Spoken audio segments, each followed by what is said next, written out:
Salam sejahtera, terima kasih karena bersama dengan saya di Nazilin Unity Channel. Sebenarnya tiada isu pun dalam isu kontroversi pelantikan hakim, ketua hakim negara.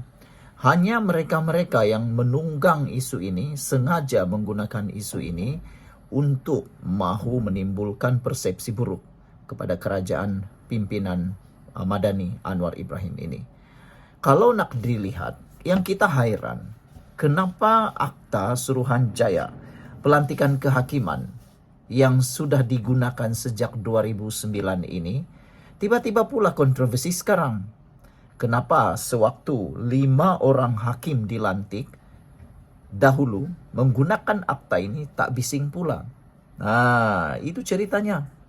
Ramai orang yang tak tahu, paci-paci, abang-abang, maci-maci. Anda perlu tahu, tak perlu ikut himpunan turun Anwar, himpunan menegakkan keadilan hakim dan bagaimana sekalipun itu. Karena himpunan itu sebenarnya hanya nak menggunakan Anda untuk cuba memperandakan negara ini. Hanya semata-mata mahu menimbulkan persepsi buruk negatif kepada negara ini. Sebentar tadi saja saya lihat di dalam laman Facebook, menulis bahwa walau menjerit-jerit kononnya tiada duit, kononnya harga mahal, kononnya hidup makin susah. Tapi bila dilihat, mereka turun berhimpun memerlukan kos seorang lebih kurang dalam 400 ringgit. Dengan bas, pengangkutan, makan, minum, berhimpun, belum lagi dicakap mungkin akan terpijakkah, dipijakkah, ditangkapkah dan sebagainya. Tapi mereka kata mereka susah hidup. Tapi 400 ringgit buang begitu saja.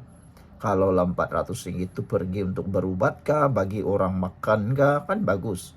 Tapi mereka kata susah hidup. Nah itulah. Walaun-walaun dan para penyokong pembangkang sedang ditunggang. Anda harus sedar, ketuk kepala cepat supaya cepat sadar. Kamu sebenarnya ditunggang oleh para pembangkang. Tapi sebelum itu saya mau kongsi dulu dengan Anda semua, ini ialah transfer factor for life. Daripada Anda pergi susah-susah, lebih baik dapatkan kesehatan. Baiklah, ini ialah transfer factor for life, produk untuk meningkatkan daya imun badan kita. Terapi imun ini meningkatkan imun badan kita sehingga 400%. Secara umum dan ringkasnya, kita kena penyakit karena daya imun badan kita yang lemah. Kita sukar sembuh daripada sebarang jenis penyakit karena imun badan kita yang jadi bodoh. Apabila imun badan kita jadi bodoh, apabila imun badan kita jadi lemah, percayalah kita sukar sembuh daripada sebarang jenis penyakit. Daripada jenis penyakit yang paling kecil sekalipun sampailah yang paling besar sekalipun, kita tak akan sembuh.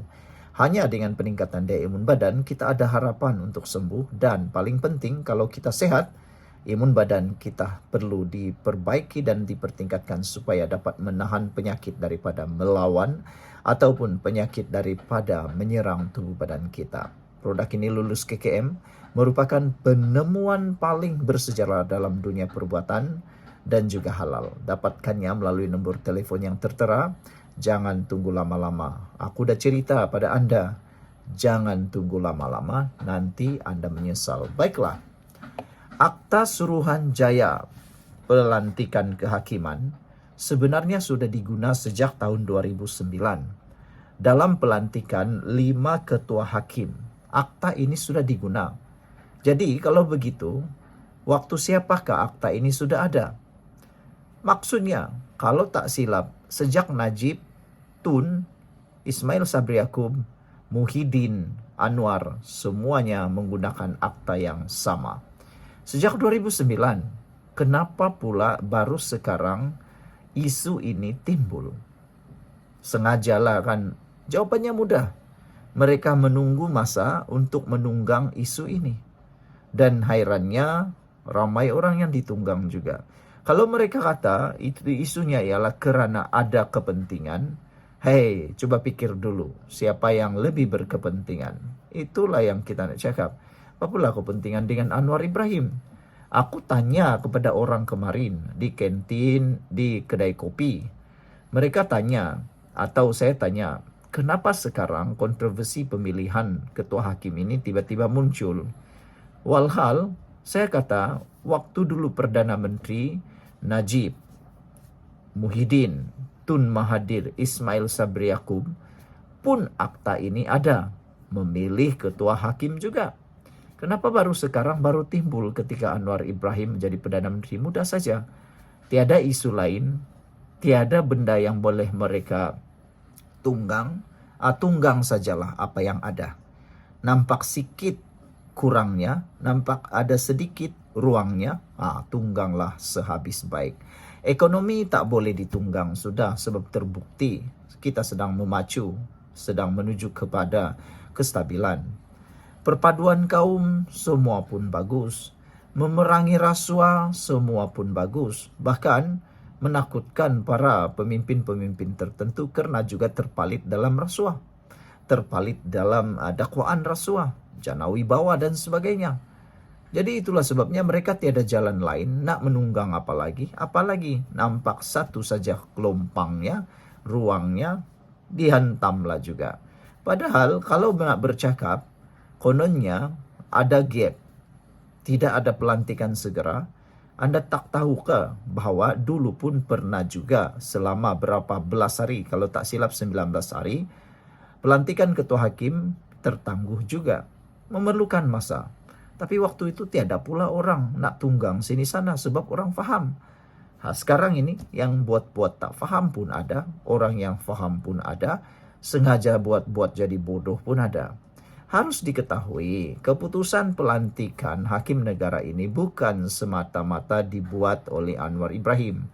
Ianya sebenarnya akan diperkenankan oleh Majlis Raja-Raja, seterusnya diperkenankan oleh Yang di-Pertuan Agong. Anwar Ibrahim memang ada bungkai secara langsung kerana beliau ialah menasihati untuk pemilihan tersebut atau senarai tersebut. Nah, jadi di sini kita heran kenapa kontroversi ini berlaku pada zaman Anwar. Paling mudah kenapa berlaku pada zaman Anwar. Saya nak tanyalah kepada pembangkang walaun yang membuat himpunan Turun Anwar, coba tanya pemimpin-pemimpin sebelah sana. Adakah mereka berani kata bahwa akta ini tidak mereka guna waktu mereka berkuasa? Itulah, mereka hanya sekadar mahu mencari jalan untuk mencari bahan untuk menjatuhkan Anwar Ibrahim. Dan tidak pernah ada isu pun dalam akta pemilihan pelantikan kehakiman ini. Tidak pernah ada isu dalam akta Suruhanjaya ini. Tapi kenapa sekarang tiba-tiba ada? Paling mudah ialah ada orang yang sengaja memercikkan api, ada seorang sengaja nak menunggang isu ini. Jadi aku pun hairanlah kan, kata walaun mereka hidup susah, kata walaun mereka hidup tak tentu arah, tak cukup uang dan makanan sebagainya. Tapi tiba-tiba pula pergi ke himpunan itu dengan uang yang banyaklah.